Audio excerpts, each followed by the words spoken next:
está Cara a Cara con sus protagonistas. Continuamos en el 91.5, Zona 3. Cara a Cara, la entrevista. 9 de la mañana con 20 minutos. Ya tenemos en la línea a José Antonio Pérez Juárez. Él es director general de Reinserción Social, es decir, los penales estatales. Y vamos a platicar con él sobre este anuncio del gobierno federal ayer de cerrar el penal federal de Puente Grande. Ojo, son dos complejos, uno es el federal, es el que se cierra, y José Antonio Pérez Juárez es el director de Reinserción Social, pero a nivel estatal. Son dos competencias de gobierno distintas. Sin embargo, información esperemos que le hayan proporcionado la Federación al director José Antonio Pérez Juárez para que no la comparta. Muy buenos días, gracias por acompañarnos en Cara a Cara, director. Jonathan, muy buenos días, un saludo a su auditorio. Oiga, director, a ver, ¿hubo alguna reubicación o traslado de reos hoy en la mañana o en la madrugada? ¿Tiene información al respecto del penal federal de Puente Grande? Mira, aproximadamente pasaditas las 7 de la mañana me reporta mi equipo de vigilancia que colinda con el Ceferezo que arribó un helicóptero de la Guardia Nacional. Por las dimensiones del helicóptero, no creo yo que haya sido para motivo de traslado. Sin embargo, es inminente que la Federación, particularmente el órgano desconcentrado de Reinserción Social Federal, está ya en el proceso del traslado de las personas privadas de su libertad a otros centros federales. Entonces, ¿no tiene confirmado que haya sido algún traslado de reos? Todavía no hay esa certeza, te digo, ahorita se va a prestar a muchas especulaciones. Claro. La realidad es que por cuestiones lógicas, nosotros estamos al pendiente de todos los perímetros de nuestros centros, que inclusive se confunden porque el Ceferezo se encuentra en el municipio del Salto y el núcleo de nosotros pertenece a Puente Grande, Tonalá. Claro. Oiga, ¿ya hubo alguna comunicación de la Federación con ustedes sobre este cierre del complejo? Mira, el único contacto que he tenido es con el maestro Raimundo Huerta, secretario técnico precisamente de la Conferencia Nacional Penitenciaria, que es la que agrupa todos los sistemas del país y que la preside el titular del órgano administrativo de Reinserción Federal, el licenciado José Ángel Ávila Pérez. ¿Y qué le dice? Bueno, que ellos por cuestiones estratégicas mantuvieron en sigilo la información porque sabían que eso iba a provocar una cascada de amparos porque las personas iban a buscar no ser trasladados, mas sin embargo, como se lo hice yo saber en forma respetuosa al maestro Raimundo Huerta, en ese momento, con egoísmo, con soberbia quizás, no les importó las consecuencias o las vertientes que tiene un movimiento de esta naturaleza, porque entonces las cascadas de amparo se van a venir sobre autoridades de Jalisco y no sobre ellos, que por la comodidad que lo hicieron, se protegieron y nos dejan relativamente un problema jurídico que hay que atender. ¿Por qué contra las autoridades de Jalisco los amparos? ¿A qué se refiere? Las personas privadas de su libertad, de acuerdo a la Constitución Política de los Estados Unidos Mexicanos, cuando ya son sentenciados, debe de buscarse el acercamiento con su familia. Entonces, todas las personas que su familia reside en la zona metropolitana o en Jalisco, tienen ese derecho. Y lo van a reclamar vía amparo. Así es, vía amparo. Y se van a querer quedar en el penal estatal. Y entonces van a querer ingresar al penal estatal y es donde entramos como terceros al juicio de amparo. Ahorita, claro. Igual va a ser los que están en proceso, ¿eh? ¿Cuántos reos federales hay ahorita en el penal estatal de Puente Grande? En uno de los, el preventivo, por ejemplo, tiene 6.553 al día de hoy, de 6.881 que teníamos en junio. Pero ¿cuántos reos federales? Es decir, que ustedes los estén custodiando. 1.373 con puro delito federal y otros 200 con delitos de ambos fueros. Y allí pues estos 1,363 no son reubicados, esos se quedan en el penal estatal, ¿cierto?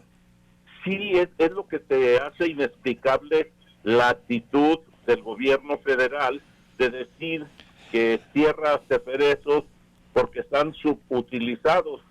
Se les olvidó a los señores del órgano desconcentrado que aquí en Jalisco tenemos 1,373 reos federales que debieran de estar en un ceferezo. Oiga, ¿y bajo qué lógica se queda un reo por delitos federales en un penal estatal? Bajo la lógica de que en administraciones anteriores no les importó observar la norma de ejecución penal, por ejemplo, y no les importó defender los intereses de Jalisco, y se fue generando lo que ahora nosotros estamos tratando de revertir, que es la sobrepoblación, un hacinamiento que ya erradicamos del reclusorio preventivo y del femenil, que eran los que nos quedaban en esas condiciones, y esta actitud irresponsable de anteriores administraciones le permitió a la federación, porque inclusive nos adeuda desde mayo del 2016 la aportación que está obligada a hacer por el mantenimiento de los reos federales, y es una suma. ¿Cuánto es? ¿Tiene el dato de más o menos cuánto es, director? A costos de Jalisco hablaríamos del orden de los 1,200 millones de pesos. Bueno, es una barbaridad. ¿Y cree que algún día le paguen? A no ser que nos quieran entregar las instalaciones como una nación en pago. ¿Usted las pediría? Yo siento que todo lo que ayude a mejorar el sistema penitenciario del Estado, pero es una decisión del gobernador, no me compete a mí, pero mi opinión personal es de que sí sería benéfico. Oiga, ¿cuánto cuesta por reo por día en la manutención? 382 pesos. Federal o estatal, no importa, ¿verdad? Por el delito que sea. Así es, ese es el costo por interno de acuerdo al presupuesto que se ejerce anualmente. Oiga, y otra cosa, ¿usted sabe cuántos reos había en el penal federal de Puente Grande y cuánta capacidad tenía de cuántos reos de capacidad instalada para albergar? Sí, mira, si ustedes recuerdan, cuando el brote de COVID en el Ceferezo, hubo un traslado de aproximadamente 300 personas privadas de su libertad a Bellavista, Michoacán, y era una población alrededor de 700, o sea que en estos momentos debe de haber aproximadamente 400 personas privadas de su libertad en el Ceferezo, mas sin embargo su capacidad instalada rebasa los 1,200. Oiga, y 1,200, ¿por qué lo cierran? O sea, yo leí el acuerdo en el diario oficial y dice que lo cierran o lo desincorporan para que se cuente con infraestructura, estoy citando, recursos humanos y materiales suficientes para atender a los reos, y que con esto se facilitarán los mecanismos y las actividades para la reinserción social. Es decir, dicen es como para mejora, pero me parece ambiguo todavía. ¿Usted sabe por qué lo cierran? ¿Están muy viejas las instalaciones? ¿Había cotos de poder? ¿O cuáles son la razón de fondo? Mire, sería irresponsable decir con certeza, por mi trabajo, por mi responsabilidad y mi vinculación con el sistema penitenciario federal, le puedo decir que sí, efectivamente estaban subutilizados. Recuerde que al arranque de la administración federal cerraron el Centro Penitenciario Federal de Islas Marías. Sí, claro. Porque también estaba semivacío, y tenemos 2 o 3 centros federales con menos del 50% de su capacidad en población. Y yo siento que la federación también se encontró con una secuela de corrupción de la administración anterior que hizo vulnerable lo que antes se consideraba invulnerable. Los ceferezos tenían el concepto y la lógica de fortaleza, mas sin embargo, pues sabemos de fugas célebres y sabemos que estos no fueron tanto como se presumía, y considero que la federación rectificó y sabe que es demasiado lo que implica un trabajo verdadero de reinserción, y en mi opinión muy personal, la arquitectura de los ceferezos no facilita la reinserción. ¿Por qué?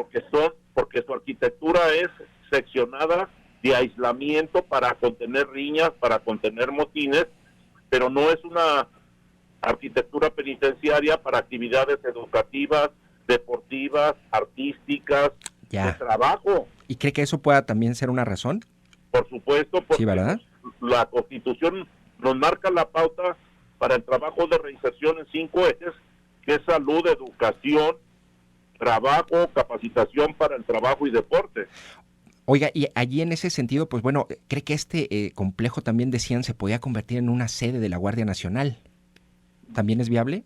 Yo siento que sería ocioso, absurdo, porque en razón de tratarse de una cárcel de máxima seguridad, la cimentación y la estructura no permitirían modificaciones. Claro. Entonces no sería viable el adecuarla a dormitorios, por ejemplo, las celdas. Claro. Entonces yo considero que no es por ahí el camino o la ruta del Ceferezo de Occidente. Oiga, y sobre, a ver, muy brevemente porque se nos acaba el tiempo, pero a ver, explíqueme un poco cómo está el asunto, el problema de las familias. Ellos están protestando, pero ¿cómo es la dinámica? Entiendo que incluso hay familias que, por ejemplo, si el reo era de Nayarit y lo metieron o lo encarcelaron aquí en Puente Grande, incluso se vienen a vivir a Jalisco. ¿Cuál es el drama en el que viven las familias en ese sentido al cerrar un penal federal como el de Puente Grande? Mire, muchos aspectos de prisiones se mitifican, como ese tema de que todas las familias vienen a radicarse para estar cerca. La verdad que son muy pocos los privilegiados, reos federales con capacidad de instalar una casa aquí para tener a su familia. Yo siento que la gran mayoría de los reos federales no cuentan con los recursos como para estar trasladando a su familia y creo que eso es un mito. Sí, claro. Oiga, director, bueno, cierro con esta pregunta. ¿Cómo va el autogobierno ahí en el penal estatal? Mire, todavía no podemos decir que no hay liderazgos prácticos, unos positivos, otros ¿Liderazgos positivos con pistolas o sin pistolas? Sin pistolas, liderazgos, por ejemplo, que presiden la liga de fútbol, la liga de béisbol, que trabajan con empresarios en los talleres de costura, en los talleres de bolsa. Acabamos de firmar convenio con el Consejo de Cámaras Industriales y hemos encontrado un escenario, inclusive en sentenciados, que nos permite saber que el trabajo no era fácil, no es fácil de ninguna manera. Nunca debemos de olvidar que son pueblos enteros de presuntos delincuentes y de delincuentes y que recibimos unas instituciones abandonadas y corruptas, pero se está caminando y tenía que haber, siempre hay un riesgo en prisión. Bueno, director, le agradezco mucho que nos haya acompañado en Cara a Cara. A tus órdenes, un saludo al auditorio, Jonathan. Gracias. Bueno, 9:33 a.m. Allí tuvimos al director José Antonio Pérez Juárez, director general de Reinserción Social. Ojo, el penal estatal de Puente Grande nos habla y nos comparte la información que tiene sobre el cierre del penal federal de Puente Grande también. Algunos datos interesantes: 1,373 reos federales en la cárcel estatal y que paga el Estado. Y la Federación le adeuda más de 1,200 millones de pesos. Interesante lo que nos comparte nuestro entrevistado. Vamos a un corte y regresamos. Cara a Cara, la entrevista. 9:37 a.m. Te recuerdo el teléfono de WhatsApp 33 18 80 76 41. Mi cuenta en Twitter @JNLomelí para que me envíes tus preguntas, tus comentarios y dudas a propósito de nuestro siguiente entrevistado. Y el tema que vamos a tratar es el diputado de Movimiento Ciudadano Ricardo Rodríguez y también dirigente estatal de Movimiento Ciudadano, y el tema es la reforma electoral que ayer la Corte echó para atrás, una propuesta que habían hecho los diputados de reducir por la pandemia de 60 días a 30 las campañas sin reducir el monto de financiamiento, y que ayer la Corte dijo no, va para atrás. Muy buenos días, diputado Ricardo Rodríguez. Gracias por acompañarnos en Cara a Cara. Jonathan, ¿qué tal? Buen día, a tus órdenes como siempre. Oiga, diputado, a ver, aclárenos nada más. Entonces, una vez que se echa para atrás esta propuesta o reforma que habían realizado los diputados locales, puntualmente la bancada de Movimiento Ciudadano, a la cual usted pertenece, y el PAN, ¿cuáles son los nuevos tiempos para el inicio del proceso electoral y los tiempos o margen para hacer campaña y precampaña?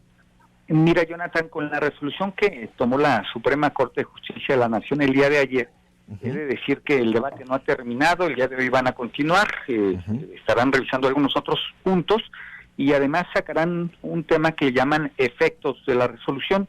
En esos efectos van a determinar, pueden suceder una de dos o tres cosas. Puede decir la Suprema Corte, este es el calendario, o básense en las fechas que ya están contempladas en la Constitución local o el propio Código Electoral, o el Instituto Electoral tendrá que definir un calendario. En términos prácticos, lo que nosotros creemos, y en función de lo que ha sucedido en los procesos electorales anteriores, las precampañas pueden empezar a partir del 23 de diciembre, porque en ese día empiezan las precampañas federales, es decir, a diputados federales, o incluso podrían empezar a partir del 4 de enero, porque el INE trae un calendario en donde le ha propuesto a algunos estados que sus procesos locales corran a partir de esos días. En otras palabras, pues estaremos entre el 23 de diciembre y el 4 de enero iniciando precampañas, y en función de lo que termine decidiendo el día de hoy, ya vamos a decir de manera integral en relación a esta resolución la Suprema Corte de Justicia de la Nación. Oiga, ¿y usted está de acuerdo con la decisión de los ministros? Mira, no coincido. ¿Por qué hicimos esta reforma aquí en Jalisco? Simple y sencillamente hay que recordar que hace 3 meses se hizo esta reforma. Todo el mundo decía, a nivel mundial y a nivel nacional se decía que a partir del mes de octubre, se sigue diciendo que a partir de este mes de octubre puede darse un nuevo pico en términos de la pandemia del coronavirus. ¿Por qué? Pues porque empieza el invierno, se nos junta con la influenza, puede ser verdaderamente complicado, y lo que se consideró fue hacer una reforma para que el proceso electoral local, en lugar de empezar en el mes de octubre, empezara en el mes de enero, y que las campañas electorales, tal cual lo establece la Constitución Federal y existe en varios estados de la República Mexicana, en lugar de durar 60 días las campañas, duraran 30 días, y las precampañas, en lugar de durar 40 días, duraran 20 días. Claro. Nosotros vimos conveniente hacer esa reforma electoral.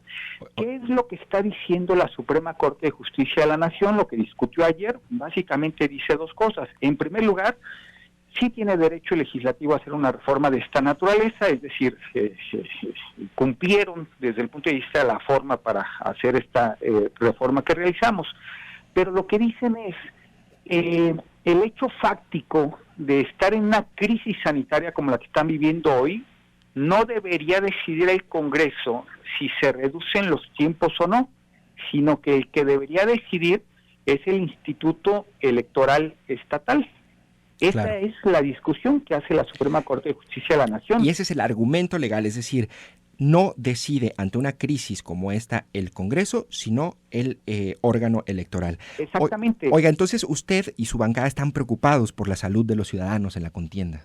Mira, nosotros pues hemos, porque hace 3 meses, cuando se presentó esta iniciativa, pues nosotros hemos volteado a ver lo que dicen las autoridades sanitarias locales, internacionales, y naturalmente creemos que las circunstancias se podrían complicar y por eso previmos una cuestión de esta naturaleza. Su preocupación es de salud y no política. Exactamente, cuando hicimos esta reforma fue en esos términos. Oiga, pues mira, esto es lo que dice o lo que dijo la diputada Mariana Fernández al respecto, y vamos a llevar la discusión ahí al tema también político. Vamos a escuchar lo que dijo la diputada cuando se aprobó la reforma. Por favor, no nos cuelgue, por favor, diputado. Sí, claro. Difícilmente en 30 días se van a poder hacer campañas donde los aspirantes que no gobiernan puedan llegar a estos escaños. Por eso decimos que esta iniciativa sí es un retroceso. Porque hay que decirlo claramente, si fuera tan social esta reforma, ustedes lo hacen ver como que es para ahorrarse dinero. No, señores, no se está reduciendo el financiamiento. Es la misma cantidad de dinero en menos tiempo. Entonces no hay un tema de reducir el financiamiento. Oiga, diputado, y es lo que dijo la diputada Mariana Fernández del PRI. A ver, ¿está usted de acuerdo que el hecho de darles más tiempo, es decir, no 30, sino 60 días, a partidos de reciente creación como Futuro Jalisco, como Hagamos, o a candidatos que no son conocidos, el hecho de darles más tiempo, pues también les va a dar más difusión, visibilidad, y al final va a ser más pareja la contienda? ¿Está de acuerdo? Mira, yo creería que tener más tiempo de campaña, pues teóricamente te da más posibilidades de poder hacer tu oferta política. Eso es algo que aplica para todos los partidos políticos. Nosotros hoy gobernamos una tercera parte de los municipios, por ejemplo, y tener 30 días más de campaña, pues me da la posibilidad de que en 2/3 partes de los municipios que no gobierno, tener la posibilidad de salir con mayor posibilidad de que los electores conozcan a nuestros candidatos, que coincido Eso sí está de acuerdo con ese concepto. Pero mira, también no hay que perder de vista una cosa. Hace varios años las campañas electorales en este país eran de 6 meses. Hay que recordar que 6 meses nos teníamos que chutar todos los días a los candidatos en las calles, en los medios de comunicación que no estaban regulados y todo el mundo podía hacer campañas como quisiera. Los plásticos en las calles, ustedes recordarán que todos los postes, los árboles tenían plásticos de propaganda electoral, y cuando en algún momento se empezó a regular todo esto, que implicaba tiempos, que implicaba mensajes a través de medios de comunicación, etcétera, etcétera, los políticos tradicionales empezaron a decir que cómo iba a ser posible eso, porque no iban a tener la posibilidad de llegar a los ciudadanos y que los ciudadanos los conocieran a sus candidatos, su oferta política. Parecería que estuviéramos en los años 60, 70. Es que bueno, es el extremo también, ¿no? Digo, una cosa son 6 meses, que me parece una barbaridad, pero digo, tampoco 30 días. Ahora, es que ahí te va el debate, Jonathan. El tema es que eso está contemplado actualmente en la Constitución Federal. Es decir, no es un tema que Jalisco haya decidido si 30 días o no. A nivel nacional, la Constitución Federal dice que las campañas locales serán entre 30 o 60 días. Claro. Lo que determine las constituciones locales. Es decir, ese es un debate que no hicimos en Jalisco. A lo que voy federal, es... Así está, y así existe en varios estados. ¿Usted está de acuerdo entonces que al tener ya 60 días, pues bueno, aumentan las posibilidades de estos partidos de nueva creación y a los candidatos que no tengan mucha visibilidad? ¿Está de acuerdo? No coincido con eso. No, yo creo pero es lo que me acaba de decir, que entre más tiempo da más posibilidad de tu oferta política. Sí, pero lo que tú dices es que yo dije que para los nuevos partidos, yo no dije eso. Yo creo que le da la posibilidad a cualquier partido político de que sus candidatos tengan la posibilidad, pues, de más tiempo de hacer campaña, de demostrarse y de convencer candidatos, ciudadanos, perdón. Bueno, vamos a un corte, diputado. No, por favor, no me cuelgue. Me espera 3 minutitos en la línea para cerrar el tema y seguimos platicando sobre este. Un buen diálogo genera puntos de acuerdo. Hagámoslo cara a cara. Continuamos en Zona 3, 91.5.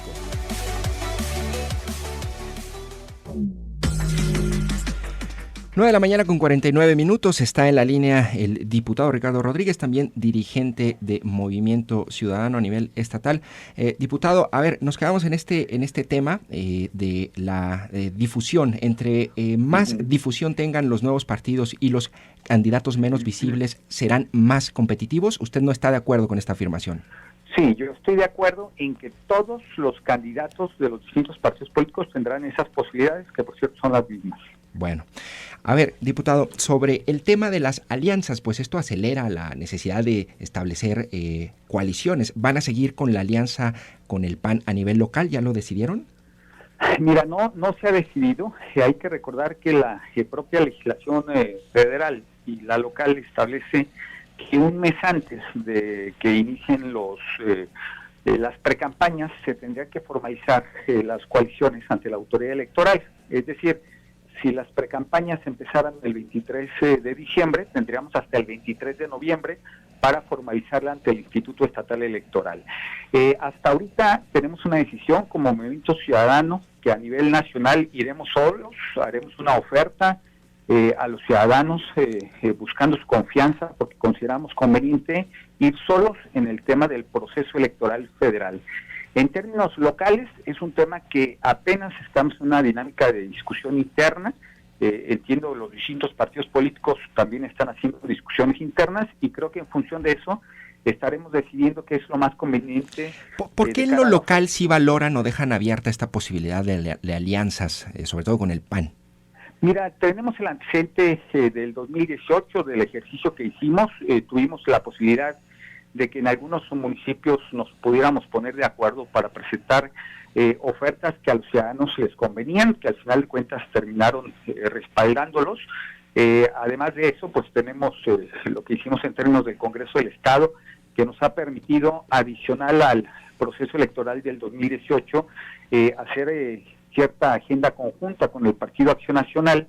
Hay que recordar que Movimiento Ciudadano llegó originalmente con 14 diputados de 38 en el Congreso del Estado, lo cual obliga a hacer acuerdos políticos, a poder generar mayorías, y desde ese punto de vista el antecedente cuenta. En realidad no es no solamente necesitan al PAN.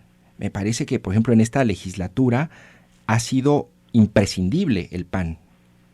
Bueno, yo lo pondría en términos de que cualquier ejercicio que te obliga a tener mayorías, pues obliga a los grupos parlamentarios precisamente a construirlas.Nosotros hemos tenido capacidad de construir esas mayorías, no solamente con el PAN, sino con distintos grupos parlamentarios, al grado de que, por ejemplo, el presupuesto que estamos ejerciendo este año 2020 tuvo unanimidad en términos de grupos parlamentarios.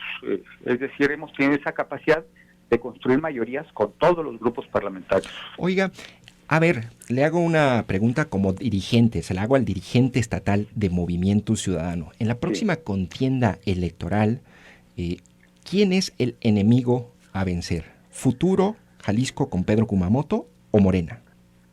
Bueno, mira, nos lo dicen las distintas encuestas que tenemos. Morena, de la mano de la popularidad que ha tenido el presidente Andrés Manuel López Obrador, sigue, vamos a decir, la tendencia de esa popularidad. Hace un año estaba fuerte el presidente de la República aquí en Jalisco, Morena estaba muy fuerte también.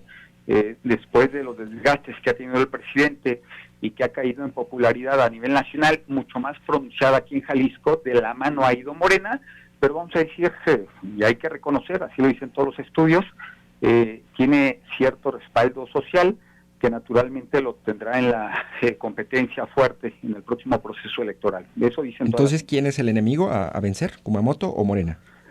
Bueno, yo lo pondría en términos de que todas las encuestas nos dicen que Morena será competitivo en el próximo proceso electoral. ¿Incluso en Guadalajara?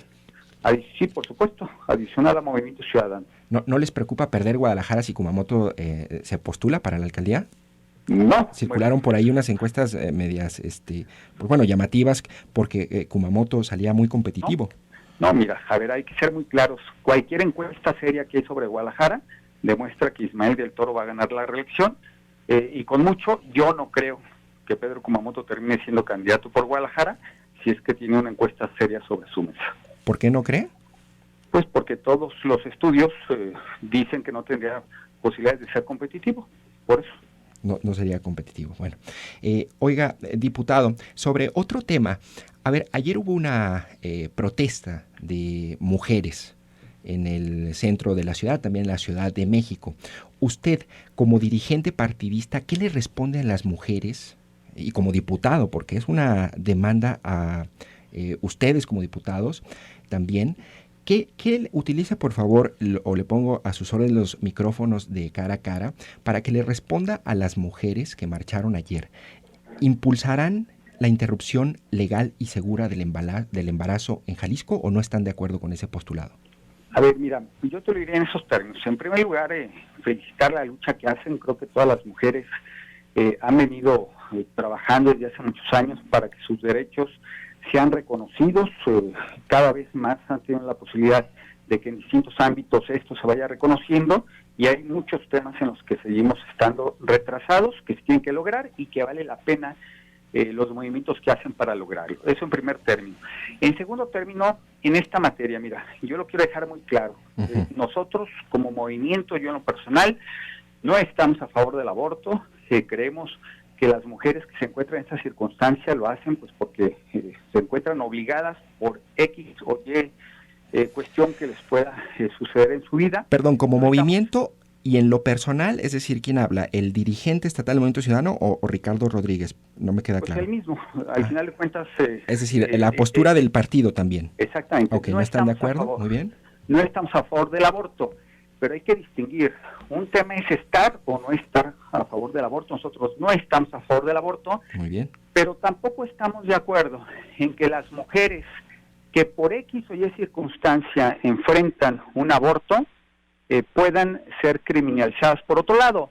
O lo que termina sucediendo, hay que reconocerlo, no obstante las leyes que hoy tenemos, las mujeres que se encuentran en esa circunstancia deciden hacerlo y lo hacen vamos a decir, en medio de no las mejores recomendaciones médicas, arriesgan su salud, arriesgan su vida, precisamente porque no encuentran un marco legal que les permita ir a una institución médica, privada o pública, sin mayor complicación. Lo que te quiero decir es, sí creemos que el marco jurídico debería evitar la posibilidad, por un lado, de la penalización y por otra parte, pues darles la posibilidad que quien decida una cuestión de esta naturaleza lo haga sin mayor complicación y sin poner en riesgo su salud. Bueno, después de haber dicho esto, también quiero decir lo siguiente. Es un tema muy complicado en Jalisco, claro, que no genera consensos. Claro. Si tú sacas cualquier encuesta, en mayoría la gente se sigue oponiendo a este tema, creen que desde el punto de vista ideológico es una complicación y eso es lo que ha impedido que tengamos capacidad de generar acuerdos en torno a una reforma que pues nos salga de este tema. Me parece que digo, le agradezco su respuesta. A ver, no está de acuerdo con la criminalización, sin embargo, su postura y la postura del partido también no está a favor de la interrupción legal del embarazo. Me parece que el punto intermedio es lo difícil de encontrar, diputado. No estoy de acuerdo en términos del aborto. Ok. En términos del aborto, sí creemos que debería de haber un marco legal que permitiera que eso se diera, sin criminalizar a las mujeres que lo hacen por un lado, y además dando circunstancias, posibilidades de que lo pudieran realizar sin poner en riesgo su salud. Oiga, y ya cierro, me queda un minuto, pero sobre el alcalde Zapotlanejo, diputado, ¿debe ser castigado por violencia de género o es una sanción desproporcionada? Bueno, mira, lo que hizo el Tribunal Electoral simple y sencillamente fue un llamado de atención. Hay que recordar, la ley es muy clara. En primer lugar, muchos quieren agarrar y hacer retroactivo este asunto que sucedió antes de las reformas que realizamos en términos de violencia política de género. Es decir, lo hizo en algún momento, después se hizo la reforma y hoy se la quieren aplicar. Eso no funciona en primer lugar. Y en segundo lugar, te diría rápidamente, lo que dice la ley es que debe haber un delito de violencia política de género. Entonces no está de acuerdo. El Tribunal Electoral no sanciona delitos. Muy bien. Es Oiga, una diputado, autoridad administrativa. Gracias, disculpe, se me acaba el tiempo, le agradezco que nos haya acompañado. Esto fue Cara a Cara, yo soy Jonathan Lomelí, estuvo con nosotros el diputado Ricardo Rodríguez. Nos escuchamos mañana a las 9 de la mañana. Muchas gracias, diputado, muy buen día a todos.